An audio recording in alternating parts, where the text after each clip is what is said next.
Although there's no fault codes in the engine management, we'll go and have a look straight at the engine management, and that gives us some idea of what the capabilities are of the machine on the engine management on this car. So first of all, if we look at identification, that now takes us to all the software, hardware and other codes that are stored in the ECU, serial number and so on, that we may want to be able to pull out of the ECU for whatever reasons. Whenever we finish looking at that, we can just click return and we go back to the main menu for the ECU. If it had got fault codes, we could double click on error memory and it would take us through to the error memory, and it would show us what all the fault codes are by number and what they actually mean as well. No fault code stored, but we'll go into another module in a minute that shows what the fault codes are. Returning from there, if we had got fault codes in this ECU, we can double click on erase error memory and it will now go in and erase the memories from the vehicle specific fault code memory. Just remember, if you're on engine management, it doesn't necessarily clear the EOBD memory and you may need to go and do that separately. We'll cover that shortly. If we return from there, we now get to our actual values. Now, actual values are what Bosch call their live data. They don't like to call it live data because of course it's contrived data, it's not live data, so they call it actual values. Now they group the actual values into various different groups like so, but if we want to look at all of them, we just double click on all actual values and we get a list of all the actual values that can be pulled out of this particular ECU. Now I'm just going to pick the first 8, and they limit you to accessing 8 anyway on these ECUs, because if you look at too much live data at once, you get a real slow refresh rate just because of the amount of data you've got coming out of it. So they limit you to 8, and you can see how many you've got selected by what it shows you over on here. Once we've selected the number of live data items we're going to look at, we could look at 1 if we wanted to. Once we've chosen what we want, just click continue and it will now give you the list of the live data values. So you can see here, you know, battery voltage, alternator current and so on and so forth there. So as you can see, this is got the engine running at the moment, so we can see the various bits of live data. Now over here on the right hand side of the screen, for some of these items we've got an I, and we've got just a bit of information underneath it saying, you know, allow engine to idle and that sort of thing. And if we look at this one here, that's telling us that the accelerator pedal position information is actually coming to us via the CAN bus rather than directly from the engine management ECU. So in other words, that's obviously hanging that signal on the CAN rather than it being a direct connection to engine ECU. Sometimes looking at digital data like this isn't good enough, so sometimes we want to look at it in a graph form. So if we click time profile down here, that's going to take us to a graphing version of this of all these signals, and you can see the 8 items here shown on the screen in different colors. We've got a key down the right hand side here showing us what these colors all mean. If we don't want that in the way, we can click that button there and it makes the key disappear. If we click that button again, then the key comes back. Now you'll see down the left hand side here, all it's showing at the moment is just the one scale, and this scale is for the supply voltage because that's what we've got shown here. If we switch to the alternator current, you'll see that the scale now changes over on the left hand side. Same if we get a glow duration, engine speed and so on and so forth. Whilst it still shows all the graphs, it only shows the scale for the one we've got selected. At the moment we've got the time scale set on 10 seconds per division, but if we want to go to 5 seconds per screen, or 15 seconds, or 30 seconds, or even 60 seconds per screen, we can put more or less data on the screen as we wish. So I'm just going to switch that back to being 10 seconds because it just gives us a nice lot of data coming in. We can save that at any time we like, and we can save it to our disk to put it into protocols, or we can actually press the save button just here. That does the same thing. This button just here to the right of the save button readjusts the scale. Now you can see here that I've readjusted the scale here for the speed, engine speed, and instead of now being 0 to 5,000 RPM, it's like 698 to 703 RPM, hence it's up and down like a yo-yo. If I now switch back to supply voltage, you can see there it's going between 13.2 and 15 volts there, as it is changing the scale. If I decide that I've had enough of these ones, I can bin that lot and I can start all over again. And if I want to, I can also pause that to review it, and then I can restart it and have a look at what's going on live. When I do pause it, I get a load of other buttons on the scale here showing, and that allows me to go all the way back to the beginning, all the way to the end, or back through each page like so, or I can even actually zoom into it like so. And as you can see here, I've actually gone like half-second increments. And what you'll find here is these little dots are indicating the point at which it is actually receiving a data update from the ECU. So you can see here, because of the amount of data I've got coming out, the updates are only actually happening just over a second at a time. So you can see where the dots are actually happening there. Hence you get a straight line between the dots. When we've finished with looking at the graphed data, or the time profile as Bosch call it, I can just click return and it will go back to showing me the live data coming out in digital form. Over on the right here, I've got a button that says maximum. If I click on maximum, it will now freeze frame the data on the screen, showing me the maximum values, and it tells you that up in the top of the screen here that it is on maximum values. This button has now changed its title to be a minimum. So if I click minimum, it now shows me what the minimum values have been and freeze frames those in all the time I've been looking at it. And now it says up the top here that it is showing minimum values. This button has now changed its name to current. So if I change to current data, we will now see that that is refreshing every second or so on the screen, and it's showing the actual values as current values like so. So that's our actual values scale. If we return now, we go back to the list of options as to what live data we're going to look at. And if I click the delete button, it takes all the ticks out of those boxes. So that means that I can go and look at 8 others if I wanted to, or up to 8 others.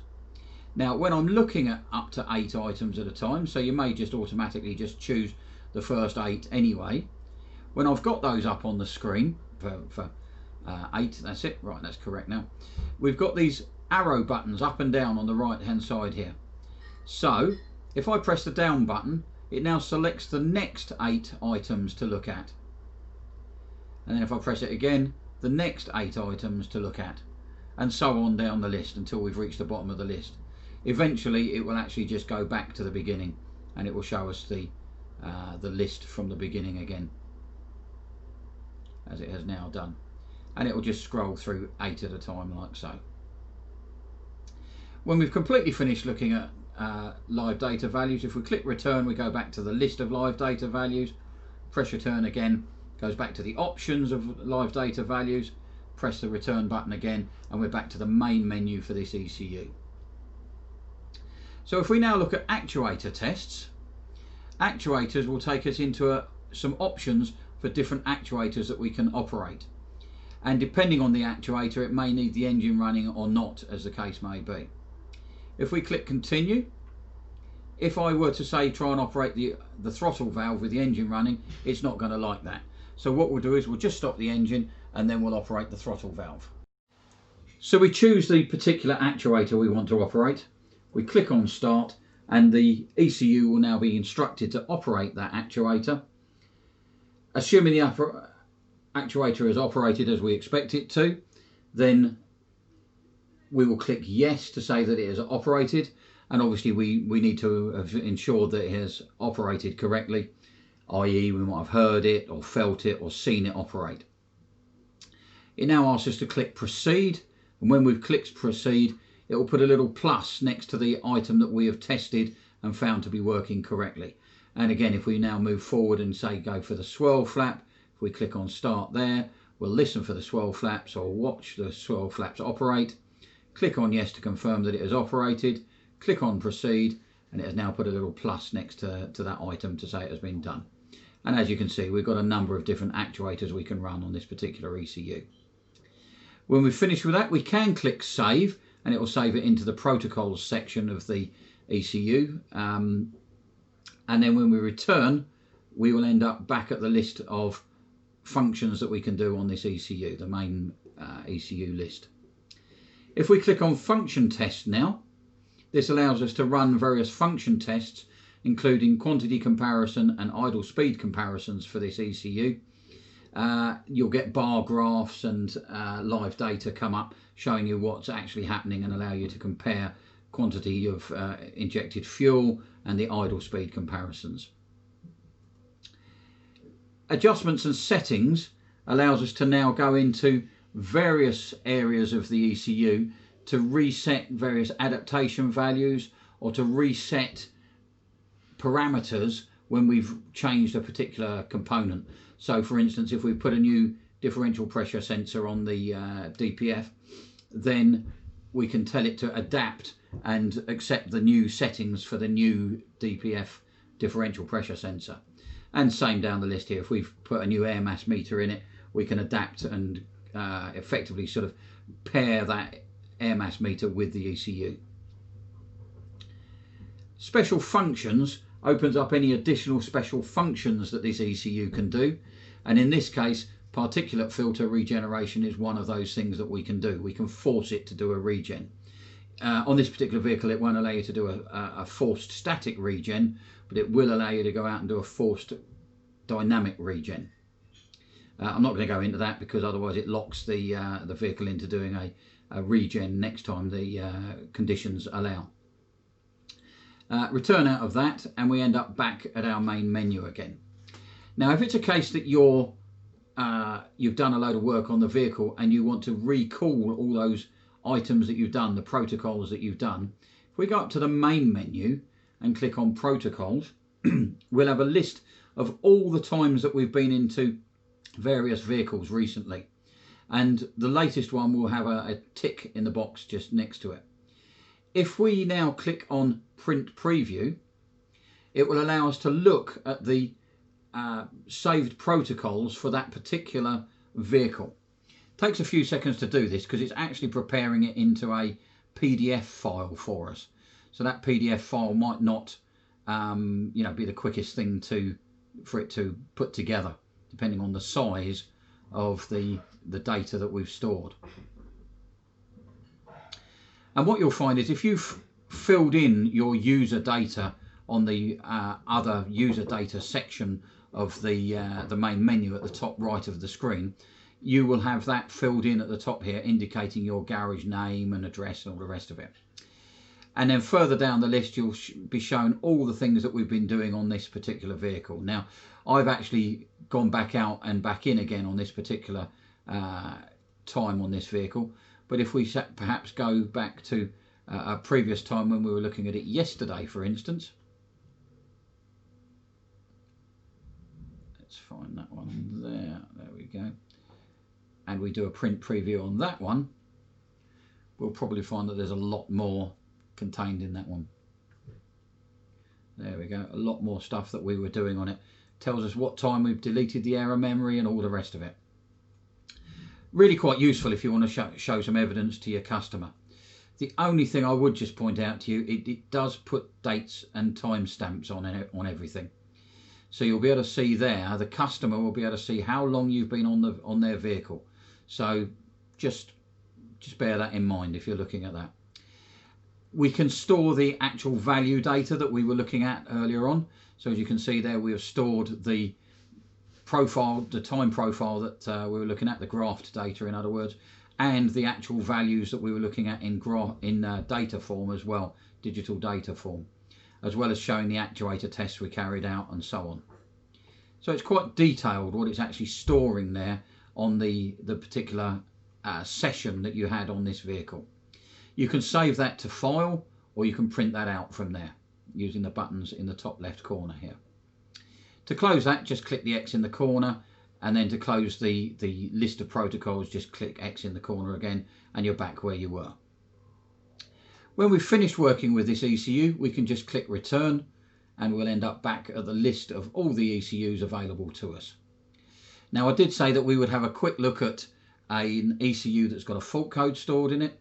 So if we go down to, say for instance, the driver's side seat memory, if I double click on that one, It's now opening up the convenience system, and in this case the driver's seat. As you can see, the layout is basically the same, but the facilities will be different because obviously there's less we can do here. And if I double click on error memory, it will now show me the error memories showing for that particular system. Interesting, because my seat memories all work perfectly, so interesting that's even come up there. If I want to clear those, double click on erase error memories, and it tells me they were deleted. If I return now, I can always go back into error memory and see whether they've returned, which they haven't at this stage.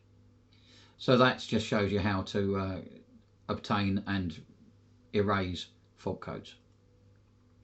Press return again, we end up back at our main menu here.